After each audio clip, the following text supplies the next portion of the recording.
আসসালামু আলাইকুম, আমন্ত্রণ জানাচ্ছি আইজি ক্রিয়েশন নিউজ আপডেটে। সঙ্গে আছি আমি ইমতিয়াজ আহমেদ। শুরুতে এই সংবাদ শিরোনাম। জাতীয় পার্টিকে রক্ষার দায়িত্ব এখন বিএনপির, বললেন জাপা মহাসচিব শামীম পাটোয়ারী। ঢাকা বিশ্ববিদ্যালয় নিয়ে বিদেশি গোয়েন্দা সংস্থার ভয়াবহ ফাঁদ। জাতীয় পার্টিকে তুলোধনা করলেন রিজভী। কিম বিদেশে গেলেই নিজ দেশে চলে কারফিউ, কারণ কি? ভারতকে বিপাকে ফেলতে নতুন ছক কষছেন ট্রাম্প। এবার বিস্তারিত। জাতীয় পার্টিকে রক্ষা করার দায়িত্ব এখন গণতন্ত্রের স্বার্থে বিএনপির, এমন মন্তব্য করেছেন জাপা মহাসচিব ব্যারিস্টার শামীম হায়দার পাটোয়ারী।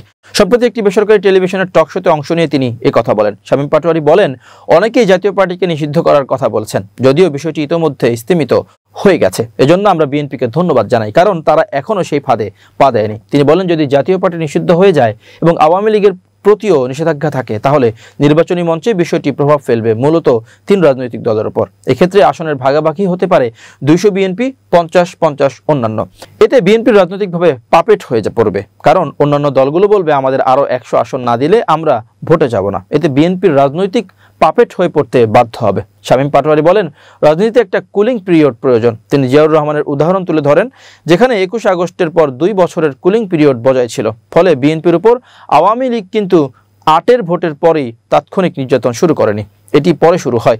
এই কুলিং পয়েন্টটাই বাংলাদেশে এখন খুব দরকার।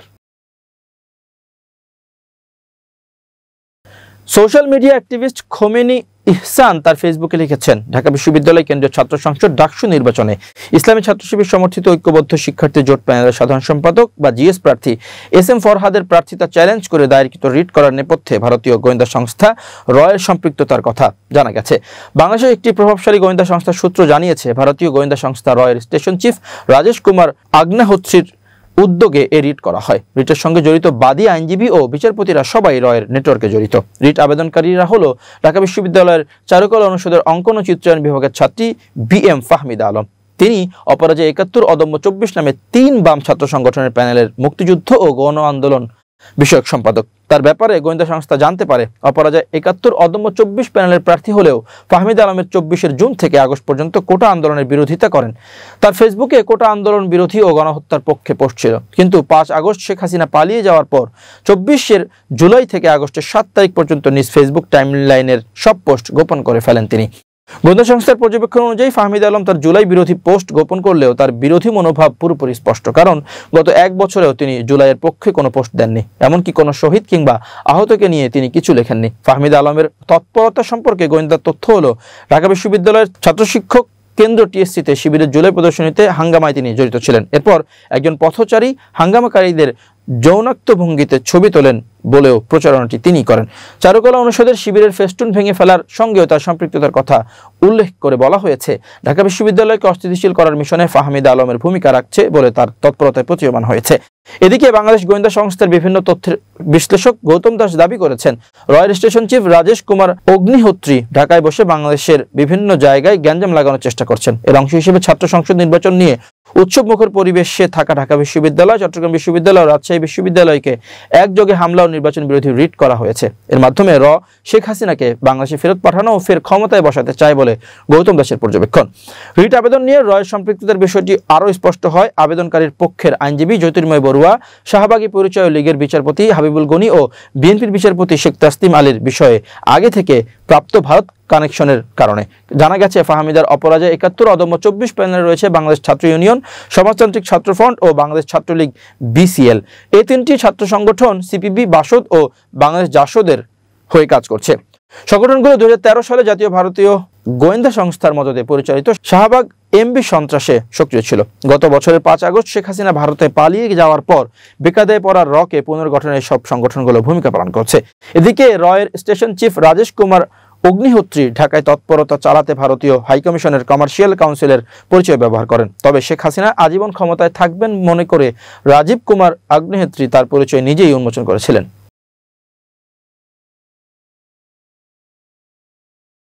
বিএনপি সিনিয়র যুগ্ম মহাসচিব অ্যাডভোকেট রুহুল কবির রিজভী বলেছেন, কে রাজনীতি করবে না করবে এটা আইনের ব্যাপার, সরকারের ব্যাপার। বিএনপি কোথাও কোনো মব সংস্কৃতি তৈরিও করে না। উশৃঙ্খল জনতাতন্ত্রে বিশ্বাসী নয় বিএনপি, কিন্তু বিএনপি তো অ্যানালাইসিস আছে, একটা বিশ্লেষণ আছে। গেল 16 বছর জাতীয় পার্টির ভূমিকা কি ছিল আর অন্যান্য রাজনৈতিক দলের ভূমিকা কি ছিল, এই ভয়ঙ্কর রক্তপিপাসু শেখ হাসিনার আওয়ামী ফ্যাসিবাদকে কারা রক্ষা করেছে, জনগণের লাখ কোটি টাকা পাচারের সুবিধা কারা করে দিয়েছে, কারা দেশের আওয়ামী ভয়ঙ্কর স্বেচ্ছাতন্ত্রের প্রতিষ্ঠিত করার সিল দেওয়ার দায়িত্ব পালন করেছে জাতীয় পার্টি। মঙ্গলবার জাতীয় প্রেস ক্লাবের মিলনায়তনে এক আলোচনা সভায় তিনি এসব কথা বলেন। বিএনপির ভারপ্রাপ্ত চেয়ারম্যান তারেক রহমানের কারামুক্তি দিবস উপলক্ষে উত্তরাঞ্চল ছাত্র ফোরামের উদ্যোগে এই অনুষ্ঠান হয়। এখন জাতীয় পার্টিকে রক্ষার দায়িত্ব বিএনপির। জাতীয় পার্টির মহাসচিব ব্যারিস্টার শামীম পাটোয়ারির এমন মন্তব্যের সমালোচনা করে রিজভী বলেন, বিএনপি তো রাষ্ট্র ক্ষমতায় নেই, এখনো তো আবার সুষ্ঠু নির্বাচন হয়নি, আপনি কিসের দায়িত্বের কথা বলছেন? আপনি আবার দায়িত্ব নেওয়ার কথা বলছেন কেন? বিএনপি জাতীয় পার্টির দায়িত্ব নেবে কেন? আপনারা কারা? যখন ইলিয়াস আলী সহ বিএনপির অসংখ্য নেতাকর্মীর গুম হয় তখন কোথায় ছিলেন? তখন জাতীয় পার্টি কোথায় ছিল? 2014 সালের জাতীয় নির্বাচনে ভোট কেন্দ্রে কোনো ভোটার নেই, সেই চিত্র স্মরণ করে রিজভী বলেন, সেখানে কুকুর বিড়াল গরু ছাগল ঘুরে বেড়াচ্ছে। সেই নির্বাচনে যাব না করতে করতে জাতীয় পার্টি গেল।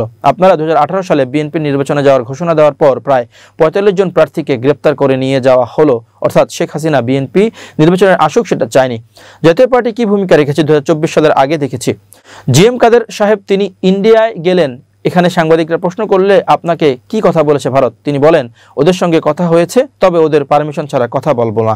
রিজভী বলেন, নির্বাচনে অংশগ্রহণের জন্য আপনাকে নির্দেশ দিয়েছিল ভারত, এটা পাবলিক সবাই জানে, সেটাও আপনি তাদের অনুমতি ছাড়া বলতে পারবেন না।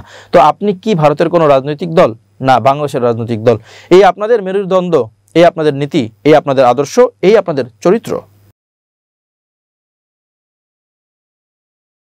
এবার আন্তর্জাতিক প্রসঙ্গ। সর্বোচ্চ নেতা কিম জং উনের চীন ভ্রমণকে কেন্দ্র করে তুলকালাম কাণ্ড বাঁধিয়ে দিয়েছে উত্তর কোরিয়া। কড়াকড়ি হয়েছে নিরাপত্তা ব্যবস্থা, সীমিত করা হয়েছে জনগণের চলাফেরা, বিশেষ অবস্থা জারি করা হয়েছে আগামী 11 সেপ্টেম্বর পর্যন্ত। মোট কথা, দেশটির অভ্যন্তরে পরিস্থিতি এমন যে কেউ টু শব্দটি করতে পারবে না, রীতিমতো শ্বাসরুদ্ধ করা অবস্থায় থাকবে পুরো দেশ। কিমের বিদেশ ভ্রমণ মানেই দেশে কারফিউর মতো এই অচল অবস্থা উত্তর কোরিয়া নতুন নয়। সোমবার একটি বুলেট প্রুফ ট্রেনে চীনে রওনা দেন কিম। সেখানে দ্বিতীয় বিশ্বযুদ্ধে জাপানের আত্মসমর্পণের বার্ষিকী উপলক্ষে আয়োজিত বেইজিং এর সামরিক কুচকাওয়াজে যোগ দিতে গিয়েছেন তিনি। তার চীন সফরের উপলক্ষে 30 আগস্ট রাত 8টা থেকে 11 সেপ্টেম্বর রাত 12টা পর্যন্ত বিশেষ অবস্থা জারি করা হয়েছে সারা দেশে। এ সময় রাষ্ট্রীয় স্বীকৃতি ছাড়া অন্য এলাকায় যাতায়াত বা অফিসিয়াল সফরের অনুমতি দেওয়া হবে না। একই সঙ্গে ভ্রমণ পারমিট ও বিশেষ অনুমোদন প্রদান সম্পূর্ণভাবে বন্ধ রাখা হয়েছে। বেশি কড়াকড়ি করা হয়েছে দেশটির সীমান্তবর্তী অঞ্চল উত্তর পিওয়াং প্রদেশের সিনুইজুতে। মোড়ে মোড়ে চেকপোস্ট বসানো হয়েছে। বাসিন্দাদের রাতের বেলা চলাফেরা, অতিথি আপ্যায়ন, জমায়েত এবং মদ্যপান নিষিদ্ধ করা হয়েছে।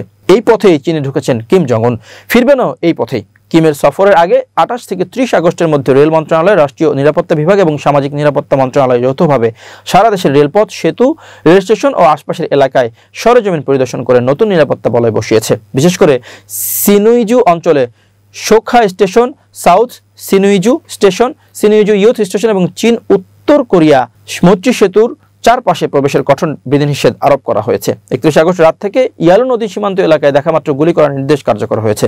একজন স্থানীয় সূত্র জানান, রেল স্টেশনগুলোতে প্রবেশ প্রস্থান পথ একীভূত করা হয়েছে। বিপজ্জনক বস্তু পরীক্ষা করা হচ্ছে। প্ল্যাটফর্ম ও ওয়েটিং রুমে সিসিটিভি তদারকি চালু হয়েছে। পাশাপাশি রেলওয়ে সেতু আশেপাশে নতুন করে পার্কিং নিষিদ্ধ এলাকা নির্ধারণ করা হয়েছে। এছাড়া সিনুইজু শহরে পণ্যবাহী ট্রাকের প্রবেশ সাময়িকভাবে বন্ধ করা হয়েছে।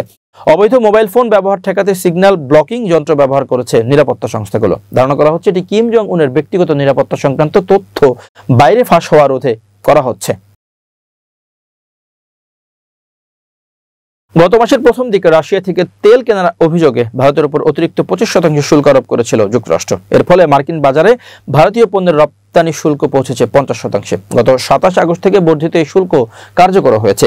এই পরিস্থিতি নিজেদের অর্থনীতির স্বার্থে ইউরোপে বিকল্প বাজার খুঁজছে ভারত। তাই সেখানেও ভারতকে চাপে ফেলতে ফাঁদ তৈরি করার চেষ্টা করছেন ট্রাম্প প্রশাসন। ভারতীয় পণ্যের উপর অতিরিক্ত রপ্তানি শুল্ক আরোপ করতে ইউরোপীয় 27টি দেশের জোট ইউরোপীয় ইউনিয়নের সদস্য রাষ্ট্রগুলোকে চাপ দিচ্ছে যুক্তরাষ্ট্র। সূত্রের বরাত দিয়ে এক প্রতিবেদনে তথ্য জানিয়েছে মার্কিন সংবাদ মাধ্যম এক্সিওস।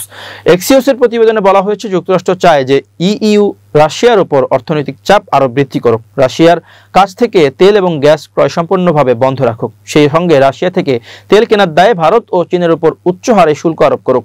গত 15 আগস্ট আলাস্কায় যুক্তরাষ্ট্রের প্রেসিডেন্ট ডোনাল্ড ট্রাম্পের সঙ্গে বৈঠক করে রাশিয়ার প্রেসিডেন্ট ইউক্রেন যুদ্ধ বন্ধের শর্ত হিসেবে কৃষ্ণ সাগরে ক্রিমিয়া উপদ্বীপ এবং দোনেৎস্ক, লুহান্স্ক, জাপোরিজিয়া ও খেরসন ইউক্রেনের এই 4 প্রদেশকে রুশ ভূখণ্ড হিসেবে স্বীকৃতি চেয়েছিলেন। পুতিনের এই শর্তে রাজি আছেন ট্রাম্প, কিন্তু ইইউ নেতারা এ শর্তে এখনো সম্মতি হননি। এতে অধৈর্য হয়ে পড়েছেন হোয়াইট হাউস। ট্রাম্প প্রশাসনের এক উচ্চপদস্থ কর্মকর্তা এক্সিওসকে বলেন, ইইউ নেতারা চায় এই অযৌক্তিক যুদ্ধ দীর্ঘায়িত হোক এবং লম্বা সেই যুদ্ধের ব্যয় যুক্তরাষ্ট্র নির্বাহ করুক। একদিকে তারা রাশিয়ার উপর নিষেধাজ্ঞা আরোপ করেছে, আবার অন্যদিকে ভারত ও চীনের মাধ্যমে রাশিয়া তেল কিনছে। এদিকে চলতি বছরের শেষ দিকে ভারতের কোয়াডভুক্ত দেশগুলোর সম্মেলন হওয়ার কথা রয়েছে, যেখানে অংশ নেওয়ার কথা ছিল যুক্তরাষ্ট্রের প্রেসিডেন্ট ডোনাল্ড ট্রাম্পের, কিন্তু এখন পরিকল্পনাটি বাতিল করেছেন বলে জানিয়েছে নিউ ইয়র্ক টাইমস। প্রিয় দর্শক, শেষ করছি আইজি ক্রিয়েশন নিউজ আপডেট। আজ এ পর্যন্তই। ভিন্ন খবর নিয়ে দেখা হবে আগামীকাল সন্ধ্যা 7:30টায়। নিজেকে আপডেট রাখতে সাবস্ক্রাইব করুন চ্যানেলটি, নিয়মিত লাইক, কমেন্ট ও শেয়ার করে ছড়িয়ে দিন সর্বত্র। সুস্থ থাকুন, নিরাপদে থাকুন। আল্লাহ হাফেজ।